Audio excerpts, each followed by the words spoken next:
காலையில எந்திரிச்சோடனே ஒவ்வொருத்தவங்களுக்கும் ஒவ்வொரு ஹேபிட் இருக்கும் கரெக்டாக. அந்த மாதிரி ஒரு ராஜாவுக்கு ஒரு ஹேபிட் இருந்திருக்கு. காலையில எந்திரிச்சுமே அவர் வந்து சூரிய உதயத்தை தான் வந்து பார்ப்பாராம்.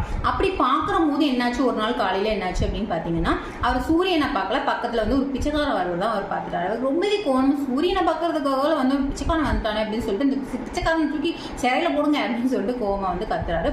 அந்த பிச்சைக்காரன் தூக்கி சிறையில் போடுறாங்க.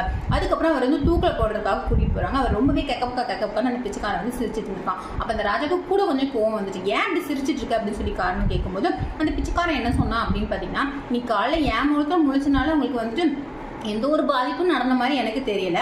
ஆனால் நீங்கள் நான் வந்து உங்கள் முகத்தில் முடிச்சனால எனக்கு தூக்கு தண்டனையே கிடைக்க போதே அப்படின்னு சொன்னதுமே அவருக்கு வந்து மூஞ்சில் அடிச்ச மாதிரி இருந்தான். இந்த மாதிரி தாங்க சில மூட நம்பிக்கையெல்லாம் இருக்கட்டும், சில விஷயங்கள் வந்துட்டு மற்றவங்களை நம்ம ஹர்ட் பண்ணுறோம்னு நினச்சிக்கிட்டு நம்மளே ஹர்ட் பண்ணிட்டு இருப்போம் கரெக்டாக. இந்த மாதிரி எப்போதுமே இந்த தவிர நம்ம பண்ணவே கூடாது அப்படின்னு சொல்லிட்டு இந்த வீடியோ முடிக்கிறேன். இந்த வீடியோ பிடிச்சா லைக் பண்ணுங்கள், ஷேர் பண்ணுங்கள், சப்ஸ்கிரைப் பண்ணுங்கள். அடுத்த வீடியோ பண்ணுங்க.